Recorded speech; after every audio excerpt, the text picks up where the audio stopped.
যে স্বৈরাচারকে এই দেশের মানুষ বিতাড়িত করেছে তাদের আনপ্ল্যান্ড অপরিকল্পিত পরিকল্পনার জন্য অপরিকল্পিত বিভিন্ন পদক্ষেপের জন্য আজকে বিদ্যুৎ এবং জ্বালানির এই অবস্থা।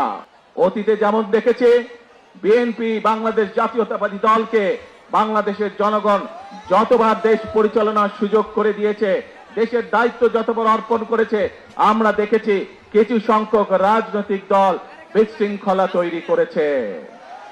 প্রিয় ভাই বোনেরা, এই যে পরিকল্পনার কথা আপনাদের সামনে তুলে ধরলাম, এই মাছের অবমুক্তকরণ, এই ফ্যামিলি কার্ড, কৃষক কার্ড, বাচ্চাদেরকে মানুষ রূপে গড়ে তোলা, সুন্দর আদর্শ নাগরিক হিসাবে গড়ে তোলা, এই যে কাজগুলো, ইমাম মুয়াজ্জেম সাহেবদেরকে অর্থনৈতিকভাবে সহযোগিতা করা, আপনারা কি মনে করেন এইগুলোর যদি বাস্তবায়ন করা যায় তাহলে দেশের মানুষের ভাগ্যের পরিবর্তন হবে?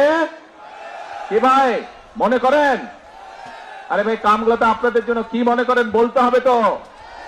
সঠিক মনে করেন এই কাজগুলো ঠিক আছে?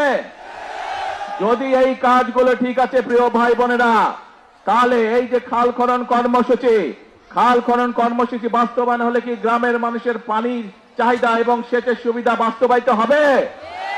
তাহলে প্রিয় ভাই বোনেরা, যারা এসব কাজে বাধাগ্রস্ত করবে, যারা রাজপথে বিশৃঙ্খলা তৈরি করবে, যারা দেশের মানুষকে মিথ্যে কথা বলে বিভ্রান্ত তৈরি করবে, তাদের বিরুদ্ধে আপনাদেরকে রুখে দাঁড়াতে হবে।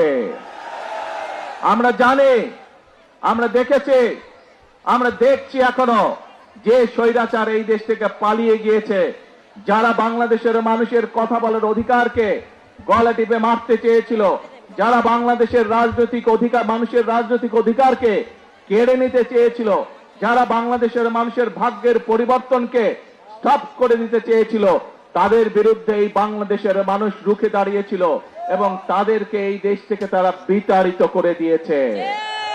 এখন প্রিয় ভাই বোনেরা, এখন সময় হচ্ছে কাজ করার, এখন সময় হচ্ছে দেশকে সামনের দিকে এগিয়ে নিয়ে যাওয়ার।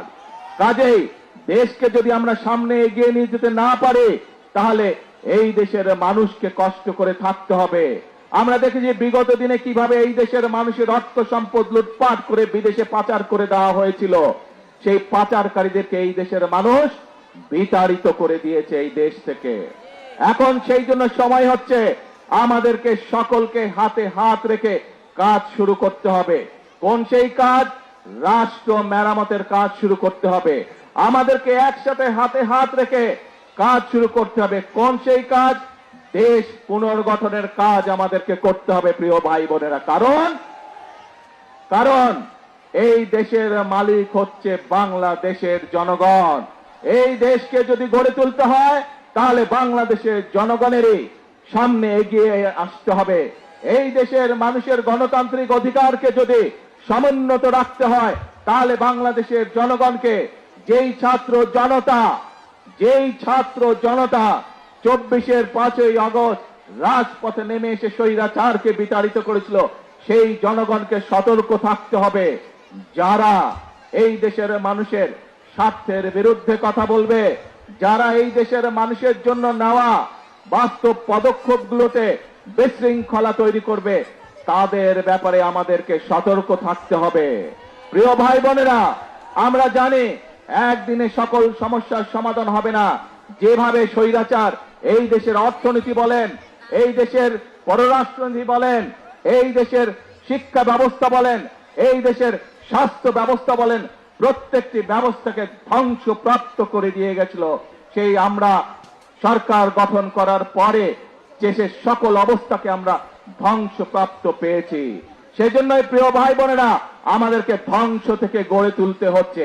এই যে এমপি সাহেব একটু আগে এখানে ব্রিজ এবং রাস্তার কথা বলে গেলেন, যদি দেশে উন্নয়নই হতো তাহলে এই কাজগুলো এত বছরেও হলো না কেন? এই জন্যই হয় নাই, কারণ এর আগে যারা দেশের শাসনভার দখল করে রেখেছিল তারা জনগণের ভোটে নির্বাচিত ছিল না।